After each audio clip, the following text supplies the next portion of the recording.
They've already gone. They pop. They turn back around. They're backdooring it. For the opening. Can they get through it? Looks like yes, they'll be able to do it. Virtus Pro are able to eventually take down the Radiant Ancient. Well, I am Moxie. I go under the tag Moxie Casts on Twitter and on Twitch.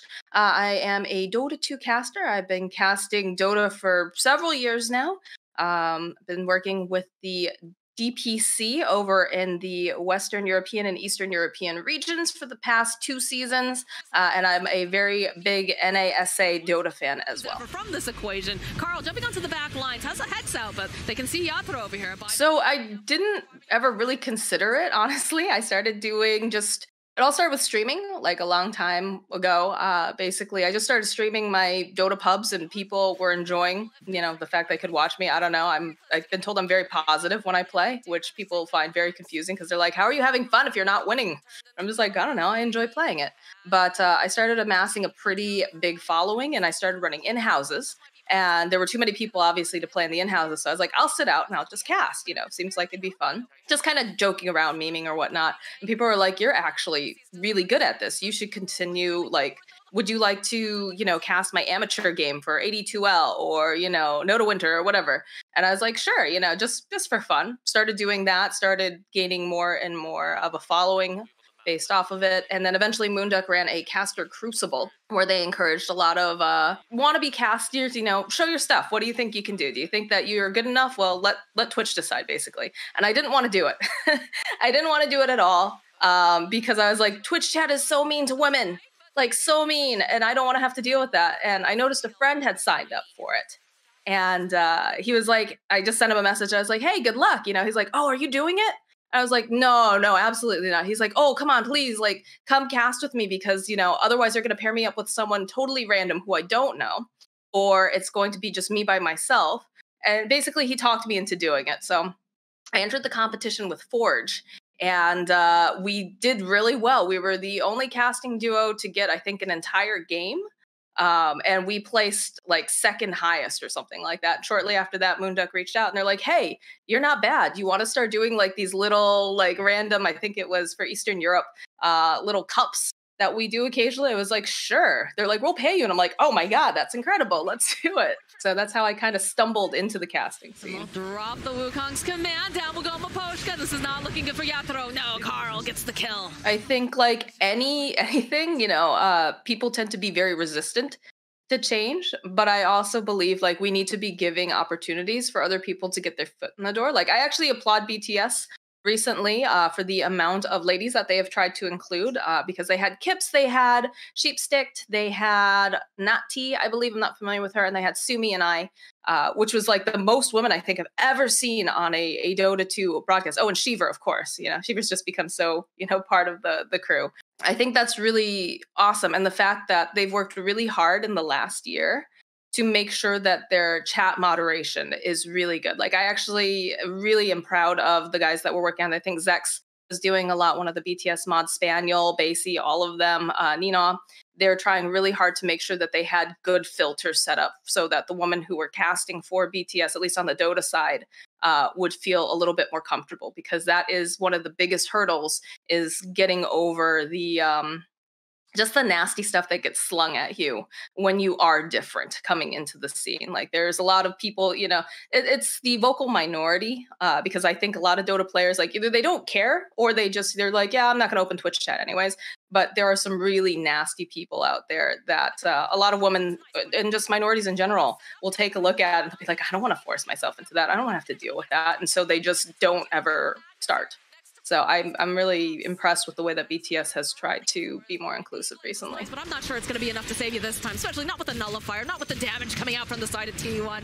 No matter what, even if you have nothing against you, you're coming in as a fresh new caster, people are going to be they're going to be mean. You're not going to be everyone's favorite caster. And that's just part of, being an adult, is realizing not everyone's going to like you, and that's fine. It sucks, though, when people attack you for things that you can't control. So, for example, people have said, oh, God, Moxie uses this word over and over, and I hate it. And, that's something I can work with. That's something that I can, try to be better about. But when they say, something about me being a woman, or, the way I look, it's dude, I can't do anything about that. That's just mean for the sake of being mean. You don't like me. Okay. I think it's very important that you have a strong support network. I'm very lucky because I've got a couple really good friends who know Dota very, very well. So if I feel like I haven't done a great job in a cast, I can message them and be like, hey, can you look over this cast? Like, I'm getting a lot of flack for it. And I don't think it's warranted, but maybe I'm wrong. And they'll go back and they'll look through and they'll be like, okay, yeah, maybe, if I'm really scraping the bottom of the barrel here, like this could have been a little bit better, or, I could see why people might say this, but they're not saying it in the right way. Like having a support network and someone to check in with is incredibly important as a caster. And also just to have the friends that are like, you're being an idiot right now. Like, think of some of the Dota 2 ladies actually have been incredible too. Because I had, obviously, last DPC was a lot bigger than the first one. And so, like anything, it's a bell curve, right? You have more viewers. So you're going to have a lot of people that are watching. And because you have more people watching, you're going to have more people who are vocal about things that they don't like. So I was getting a lot of flack at one point from people that had just rejoined the scene who weren't familiar with my work before. And I was feeling kind of like awful about it. And I was just talking with a couple of the ladies, and they're like, okay, if we came in here and said, Moxie, this person is saying this about me, what would you say? I'd be like, I fight them. I'm not going to let them talk about you guys that way. That's absolute nonsense. They're like, exactly. Like, you need to just ignore them and realize that, they're talking out of their ass. So having that network is incredibly important so that you can check in when you start to have these doubts.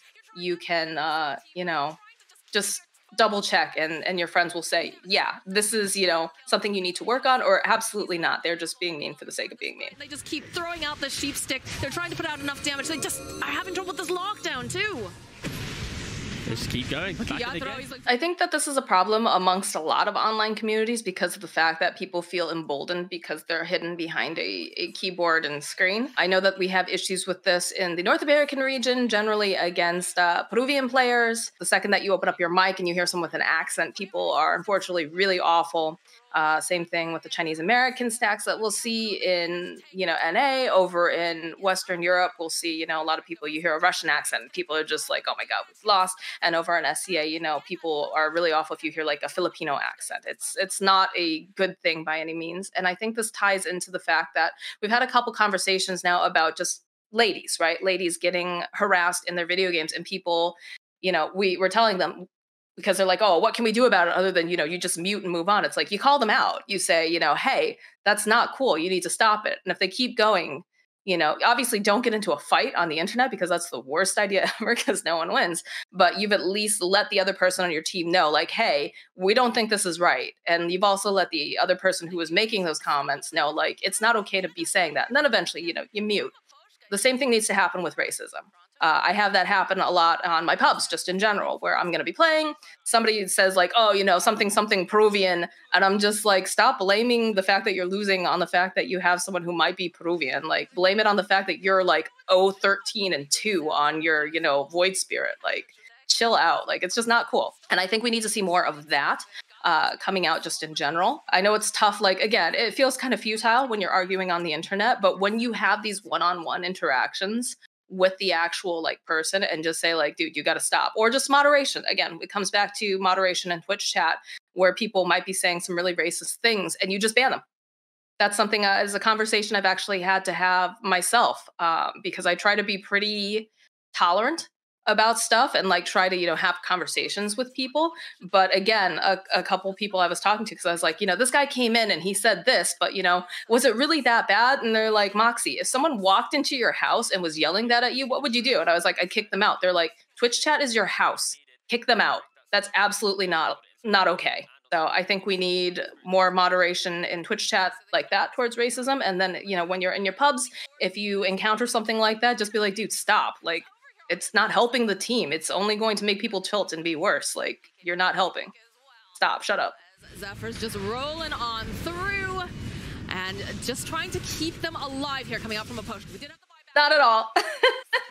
I was like, man, this is a nice little like kind of part-time job thing. Like, I can bring in a little extra money by doing this. I'm having a good time getting to cast with like my friends. That was, that's the dream, right? Getting able to commentate on video games and like casting with friends and getting paid for it, like that's it was awesome. But then when people started calling me up and they're like, hey, you want to go to, I think my first one of my first jobs actually on site was for Join Dota when they were doing the ESL quals.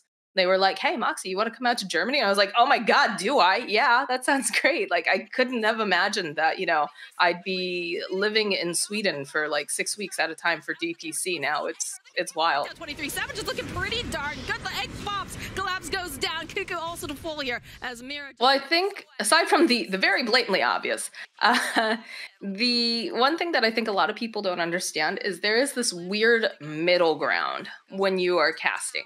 So, like, when you get started, you're getting these little jobs on and off, and they're like, "Hey, are you free this weekend? We'll do like this little mini job." And you're like, "Yeah, sure." Or, "Hey, we've got qualifiers coming up. We'd like you to cover them." And it's for a short period of time. So you can work a second job. You can be, have your primary, and then you can do this like little side job. And if you have a good boss, they'll be like, "Yeah, sure, that's all right. You can take those days off. Just let me know as far ahead as you can."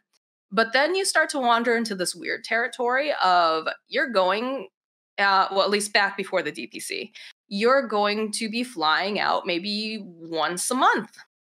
You don't know if you're going to be, but there's that probability, and you may be missing, a good chunk of days from your we'll say stable job at the time.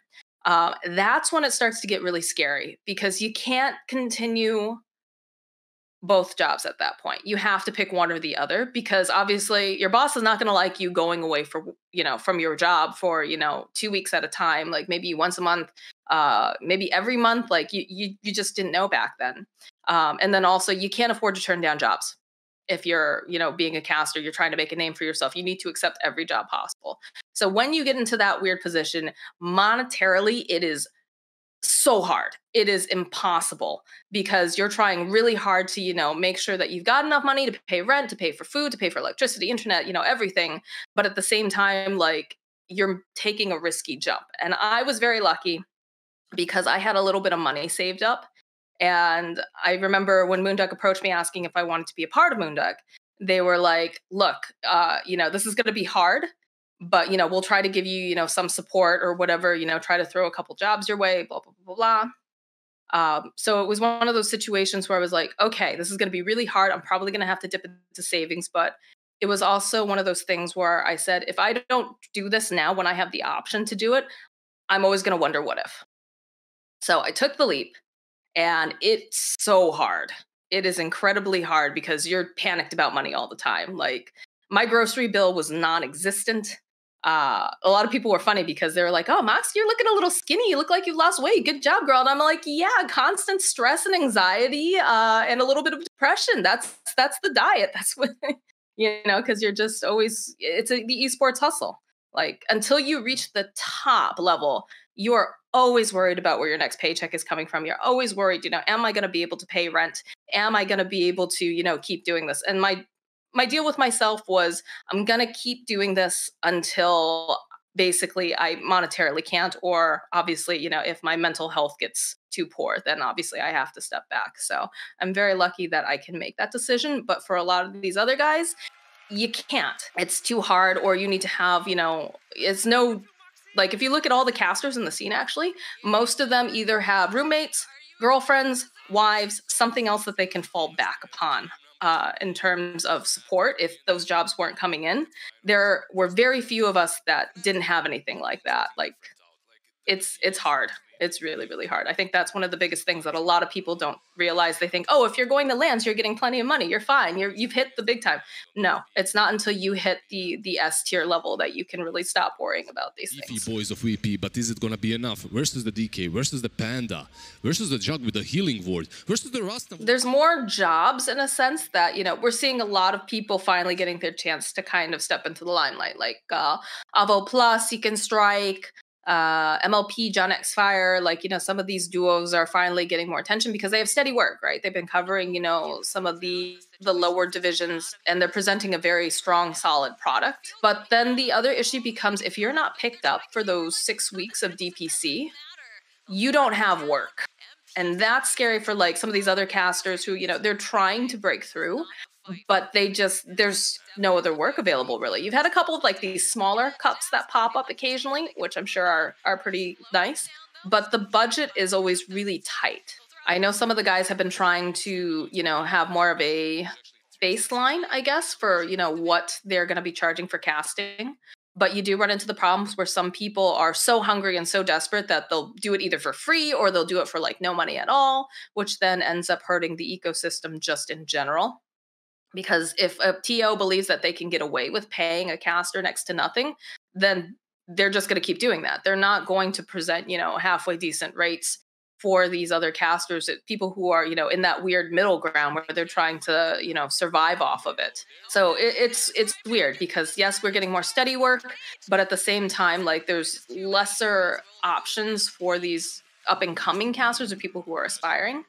But again, at the other point of that, like you can always do a more grassroots approach, right? You can start building yourself a community, you know, taking part in, you know, AD2L or, you know, whatever amateur league that maybe your viewers are being a part of and trying to build your way up. I think another problem is that people are too used to the idea of like, well, I've casted, you know, 48 hours straight of Dota and I demand that, you know, not demand, but like they have a sort of entitlement, I guess. Like, you know, well, I did all this, so where is my reward? And it's like, it doesn't work like that, unfortunately. You know, it's just, it's build yourself a strong community who wants to speak out for you. And a lot of it, you know, there's a good chance of luck. You have to have the right game. You get the right game that puts you on the map, and that's like a good starting point. And then another thing is that once you get that little bit of exposure, keep rolling with it. Market yourself. You know, I had a couple conversations with casters that are like, you know, Moxie, how do I break through to the next level? And I'm like, well, what do you bring to the table that no one else brings to the table? And they're like, well, I'm really good at Dota. I'm like, that's great. We literally have an entire professional scene that's good at Dota. You need to come up with something else. What do you bring that no one else brings that people enjoy watching? It's more of a hustle, I think now. Like it's more of you've got to be constantly thinking of ways to be more innovative, to stand out from the crowd. You can't just, you know, only cast games and that's it. You got to have other things going on. Where are we? Okay, Where Roger. What's happening? The TP comes out from Ramses. He wants a piece of this, the glimpse back into the cage. I've been told a couple different things by people. I think one of the biggest is my ability to work with any analyst. I think that's a very good skill. Not only am I able to work with like any analyst, but also I'm able to get them to relax a lot. A lot of people, you know, they joke around. I remember I messaged a friend because I was casting with Purge. And I was like, hey, what do you think of the cast? And he goes, you've ruined Purge. He's making jokes and laughing. What have you done to him? But that's something that, you know, I feel like I do pretty well, is being able to just not only, you know, cast well with people, but also be able to bring out some more of their personality, make them feel comfortable, and perhaps show a different side of them in the broadcast. Another thing that people have told me is they like my positivity. I'm a very positive person when I'm casting. I really don't like to say it's over. Like a lot of casters, you know, especially at the high levels, they're never just gonna be like, oh, this game's so over. Like not allowed during a broadcast anyways. In the back room, perhaps. You know, during the broadcast, I'm like, okay, you know, well, they just picked up, you know, this particular item. Perhaps, you know, this can make a change. And then, of course, you get the people in Twitch chat. They're like, Moxie's so stupid. Doesn't she know that's not enough? And I'm like, of course I know it's not enough. But you're creating a story. You're creating a whole narrative. And if you just say this game's over, like, who cares? No one's going to want to watch that. Make it seem like they've got some hope. You know, make it see, you know, and asking my fellow broadcaster, just like, what do they need to do now? What is their last, you know, their last hope that they can cling on to? Can they make this happen? And then trying to frame your narrative in a very positive manner. I think that's something that I do pretty well. Trying to make the play. The Phoenix going in, though, with the egg, and they use the epicenter over on the back lines. Kingslayer's taking so much damage, so he will fall. That I had a lot of things in common with that scene, honestly. I remember I was told that I was going to be covering the South American region, and some people are like, yeah, don't worry about it. Like, nobody watches that region. They're kind of a throwaway, you know, they're kind of a joke, blah, blah, blah, blah, blah. And I was like, that's a real shit thing to say, honestly. Like, these guys, they play Dota, like, I don't know, like I wasn't happy with that. And when I started casting, the people in chat were very positive. It was my first like super positive experience with a Twitch chat. Because usually I don't try to watch Twitch.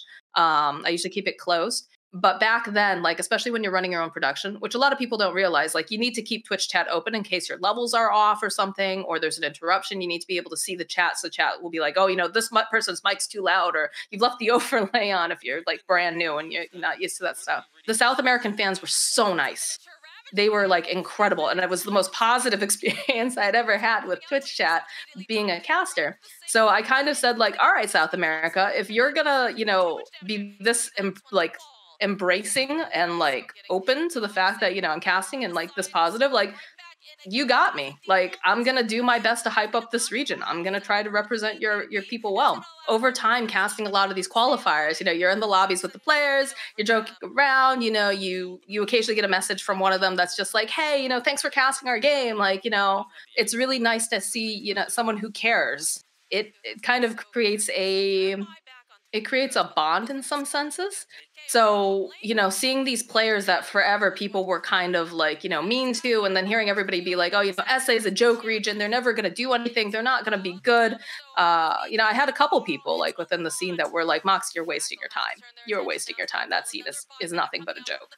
And so now to see them doing so well, especially with the DPC having this form of structure within their region, it makes me so happy. Like, it legitimately, it just, seeing these guys get success is incredible, because if you've heard some of their stories, which I hope that we're going to see more of, especially now that people are, you know, headed to TI or whatnot.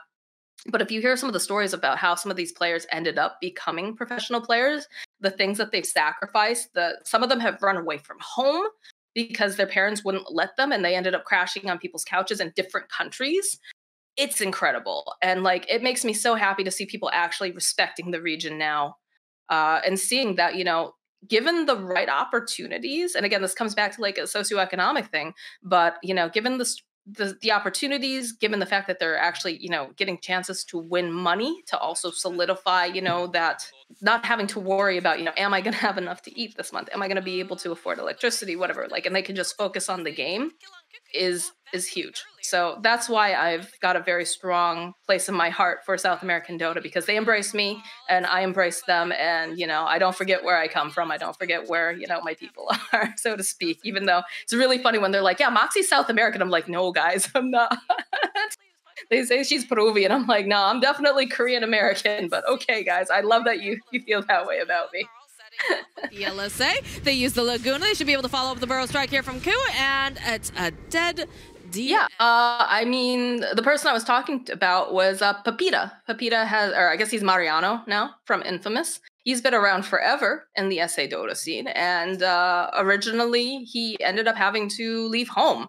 He left home. He's from Argentina originally, and I think it was King Teka who he ended up staying with after he ran away from home. But yeah, that's a situation of someone who gave up like everything basically that he knew because he wanted to be a Dota 2 player, and he struggled for a long time, you know. There was a time when Pepita was super, you know, the mid player. He was the puck player in South America. And then, you know, rosters were changing constantly in that area because stability was definitely needed. And then he went to like being a support player. He was an offlane player. He's an offlane player now. You still see him dig out the puck occasionally. But that's one of those success stories that, you know, we don't necessarily hear about. And I'd love to hear more of those stories. We need, you know, people interested, and we need organizations that are willing to put those stories forward. And they've managed to get the kill on Stinger. Hector now trying to run away. Chris Luck is nearby. Looking for this. I think the fact that we're seeing some of these players that have long been pub stars actually finding success. So, for example, a big one is Chris Luck on Beast Coast. That guy, I can't tell you how many qualifiers that I used to cast. He was under a different name, but he would play on G Pride. He would play on unnamed stacks. He would play all over the place. And he just never found that right team until Beast Coast came along and they picked him up. And that's definitely, you know, due to the fact that we've had more opportunities for these players to be able to compete in. And the more open qualifiers or whatnot that we have, or the more, you know, stability in terms of like the DPC, right? That's going to allow people to find stacks. And it's also going to force them to work together, because that's a huge problem I know with the SA scene, is that they shuffle constantly. But because of the DPC, it does lock them in, and they're forced to kind of figure out, how are we going to make this work? Because we don't want that penalty. And we have seen some trades. I know Infamous, for example, they had KXY Faker for a while, and then he split. Then he came back, and then they had Pakaz, also known as Angel, who then left for Unknown. Like they've had some roster instability a little bit here, but because we've got weekly games, even though it's only one, but you do have a system that kind of locks players into place. We're really starting to see how well teams can shine. And I think that's another thing too, like with Thunder Predator. Thunder Predator they amaze people over at the major for starters, but the fact that like they had a little bit of a settling in period with moves, if you notice. They were a little bit rough with the DPC, but once Moose got situated and once they got used to playing with him, they started playing really good Dota.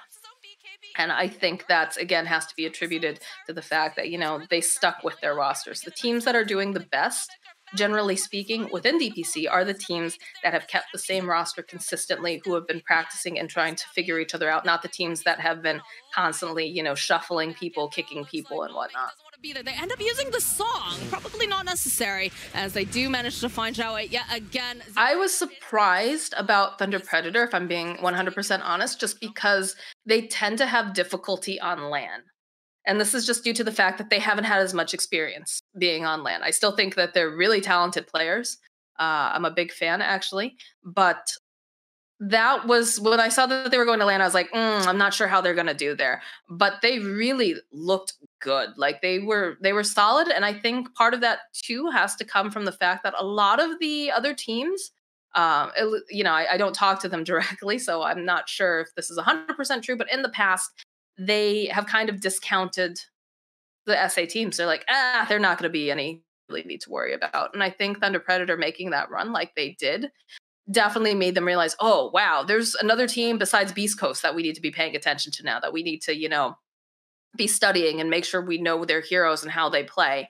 And it's one of those things where it's a little bit of a boon and a curse, because a lot of the SA players are stuck playing within their own region. It is very hard to get scrims for a lot of these guys. Some of them are lucky. They have a couple NA teams that are willing to scrim them, but they're always playing at a ping disadvantage generally, because the NA guys don't want to have their own ping disadvantage. I don't know what goes on in scrims. I don't know if sometimes they're flexible about changing the server, but generally speaking, the SA guys are the ones playing on ping. So when they do get to LAN, if they're feeling, confident, then it makes a huge difference. I remember the training weights were coming off. One of the memes, I believe, that Beast Coast threw together when they were playing. It's just like, okay, the ping's off. Let's see what our boys can do. Here, the silence comes out, throw forward here. Again, they've got that Abyssal, they've got the Lotus.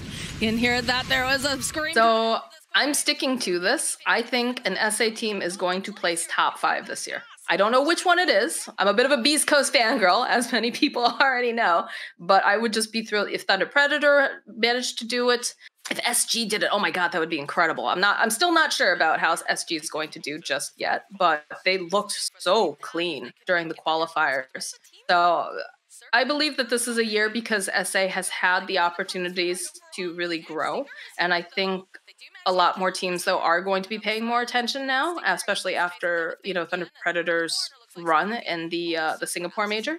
Yeah, I think this is going to be a good year for them. I think that the other teams, they have to be paying attention and they need to not discredit them. Or discount them, I guess. Kind of sustain, right? Got Witch Doctor Hill. There's the BKB, though. You joining back into the fight. No Chronosphere. Yeah, absolutely. Because the meta between Europe and South America, completely different. Same thing when it goes for, North America versus, Eastern Europe. Like, just completely different metas, completely different players, different play styles. I actually hired Kips because I wasn't sure if we were going to be doing the lower division for Eastern Europe for the first season. And I was like, Kips, I don't know these players. Like, a lot of these guys are pub stars. And I've just, I've been focusing NASA this entire time because I've been covering, BTS Pro Series or whatever. Can I hire you to get some background on these players? And she was like, absolutely. So she wrote me up like a whole nice little sheet. It wasn't, stats or anything like that, because that's the kind of work that I could do myself. But it was like saying, this guy is known, within the scene for this particular hero. He's got a very aggressive play style and like a little bit of just history and background stuff that, is important for storylines. Because for me, I love the storylines. I know like I cast a lot with Purge. Purge is always going to have the stats for me. He's always going to have the numbers. So I need to bring, more of the storylines into play and make, again, it's something from my South American days. I want to make people care about the players, because when the players shuffle constantly, like they do in SA, it's hard to get them excited about a team or an org, because again, players will most likely be moving, at least back then. So especially with the lower div, which I tried to do especially with Western Europe, because we didn't end up covering the Eastern Europe lower div. I was like reaching out to teams like No Bounty Hunter. Those guys are awesome over there, because I messaged them. I was like, hey, I'm going to be, doing panels on you guys. I don't know that much information about you. Do you have anything that you want your fans to know? Like, how can I hype you up? And they sent me back a whole big thing. They also like made sure that they had a Twitter going that, was very active. And like, that was awesome. The fact that they actually saw this opportunity with the DPC, with the lower division, like realizing, hey, people are going to be watching us. Let's make sure that we have information that we can give these casters so people can be excited about us and learn about us, and we can gain fans. And then also they have a place to follow us as well. So they're not just, like, oh, I like that team, but I don't know, where can I follow their players if they're streaming or blah, blah, blah, blah, blah, or whatnot. The other thing too, is when I got picked to do the Western and Eastern European DPC, I was worried that my SA fans were going to get really mad at me. I actually was not contacted at all to do SA, but I was like talking to a couple people within the scene. I'm like, oh my God, are all the fans going to be really mad that I'm ditching them? And a traitor, so to speak, going over to the other continent. But everyone was very nice, and they're just like, no, they're seeing this as an opportunity for you to grow, and be more international within the scene. And then another person, I think it was actually Aval Plus, was really sweet. He was like, Moxie, when you get to the major though, because you're headed towards these levels, you're going to be the one that, can talk about SA and who can be their champion. Like, look at it that way. It's just, it's more exposure. It's more ways to bring people over to the SA scene, or get them interested, which I thought was pretty cool. But yeah, the playstyles, absolutely, completely different. The players, I had to refamiliarize myself with all of them, refamiliarize myself with the history, I had to watch a lot of just more like European pubs and whatnot too, because the trends were completely different going on. And then it was interesting because everyone in Europe was watching everyone in China at the time too. So it was interesting to see how each of the regions spilled over, but somehow a lot of it still never got over to South America. Wait, they've got the BKBs, so they're going to turn back around. They want to get rid of this Phoenix, and it looks like they'll be able to do it. It's a double kill now for 23 Savage.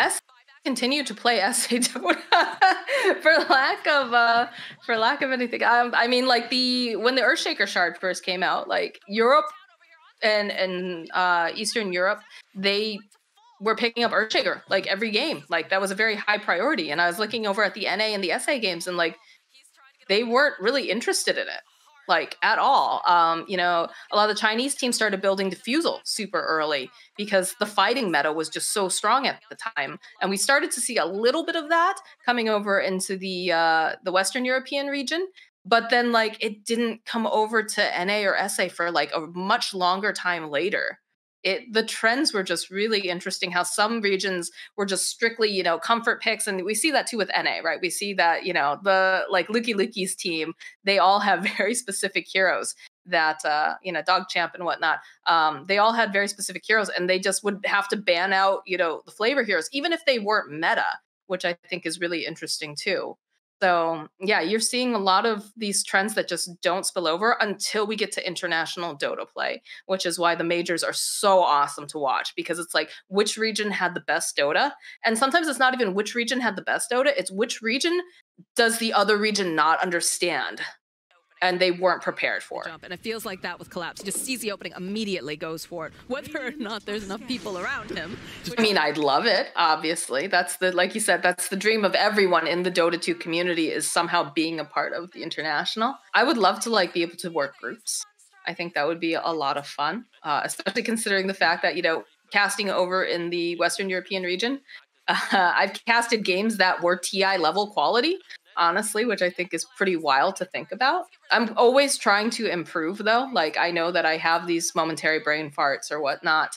And some of that, is because of the fact that you're casting Dota every single day for like week after week after week. So sometimes your brain gets a little bit mushy, but I'd love to get the opportunity to do it for sure. And, Yeah, like I said, it's the dream of everyone in the Dota sphere to be able to be a part of TI. So He's burning down. The tree toss comes out.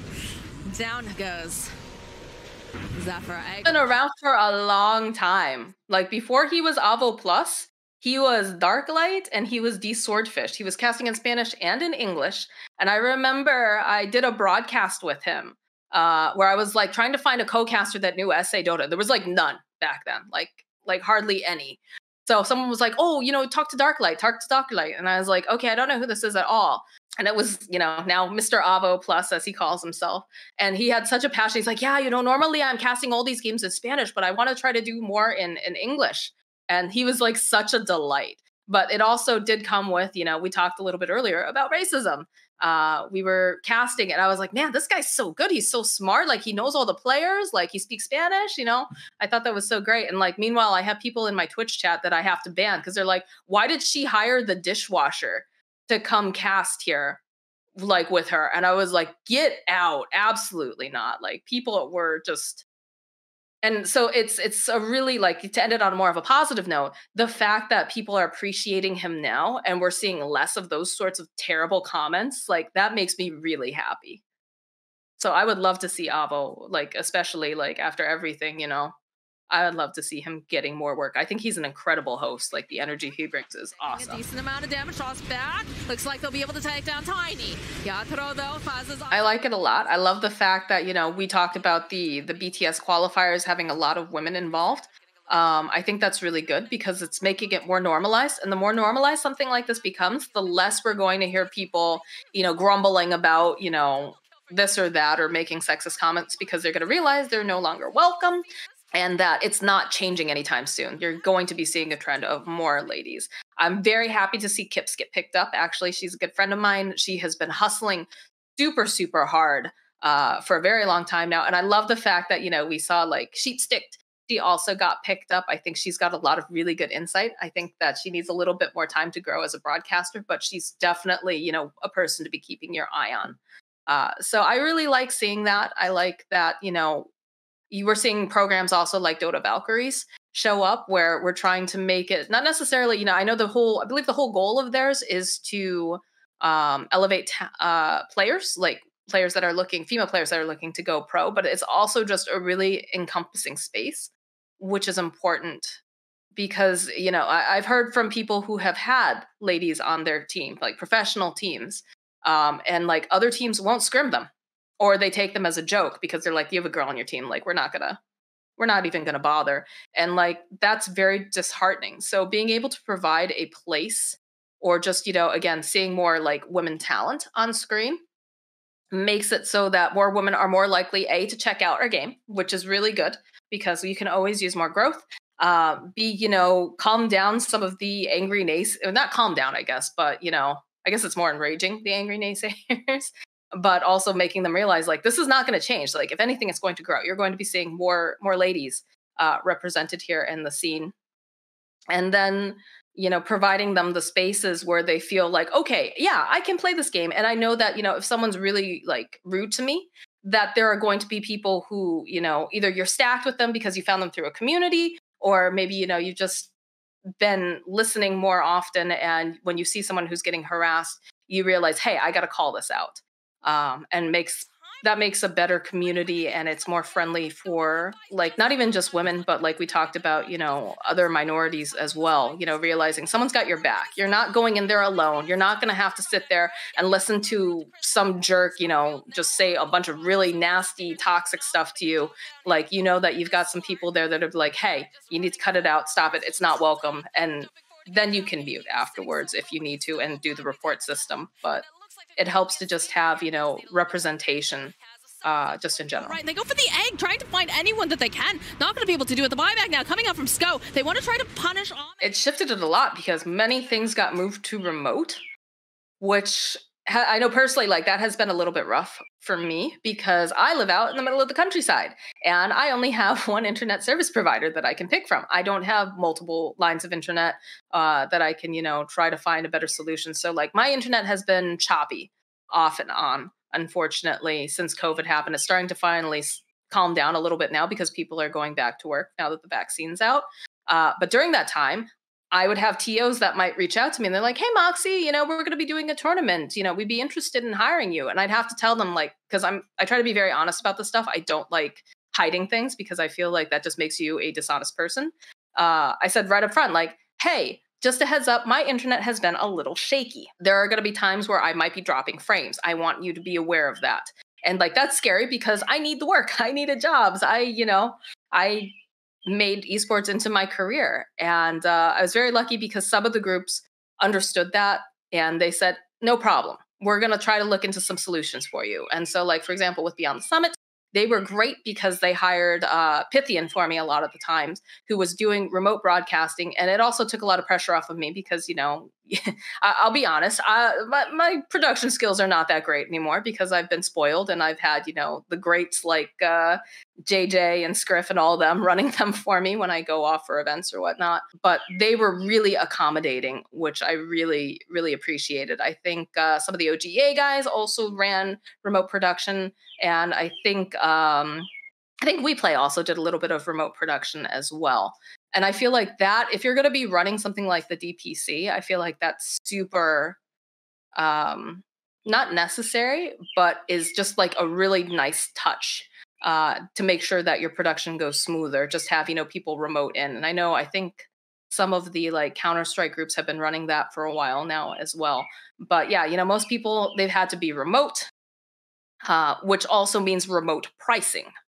Remote pricing is completely different from being on LAN or being actually in person. So that's something that has been rough, I know, for some of my colleagues trying to rebudget. And now that we have 3 months of no Dota happening, as of yet, I think that there have been some whispers, some talks about people trying to get things thrown together. But that's 3 months now of no work. And if you are working on remote pricing, that means that for everyone, your budget is strapped a lot tighter because you don't know what's the next thing happening. Also, you don't know if you're going to get TI or not. TI is a huge part of a lot of people's budgets. So that's how COVID has been kind of affecting the community right now. And that's not even mentioning, the fact that those of us who have been flying out, traveling during COVID is awful. It is so awful. And you're a little nervous. Luckily, DreamHack and ESL did everything they could to try to make it as smooth as possible for us, like in terms of flights and whatnot. But the amount of like paperwork and tests that you have to get done before you fly, and then when you're like sitting around at airports, you're very nervous about, am I sitting too close to someone? You've got your mask on, but like in some countries, they're not wearing masks. And you're like, oh God, like, please don't come anywhere near me. And then, of course, the fact that you are just fully quarantined when you are, in my case, Sweden. We went to the studio and you come back to the hotel. That was it. I might occasionally try to get like a little bit of a walk outside, like, and avoid people, obviously, because I don't want to be the person that brings COVID back to the entire group. But also, like, not being able to be outside in the fresh air is very detrimental to your health, especially your mental health as well. Although they did provide us with like some like weights and like resistance bands and stuff, which I thought was very, very helpful. But yeah, it's a wild world out there right now. Hopefully it's gonna start calming down a little bit, but with the new variant cases coming out, it's very scary. So stay safe, everyone. Wash your hands, wear your masks, stay away from big crowds, stay home if you can. Do they have the vision? Hector turns back around immediately. He's already been hit with that nullifier. Must not have it. And that's why you... Thank you so much for having me here for the interview. This is going to be SA Dota. They're going to show up big at this TI, mark my words. And yeah, shout out to all the fans and all the people that, keep putting out tournaments and who keep, weathering the storm to bring you great Dota.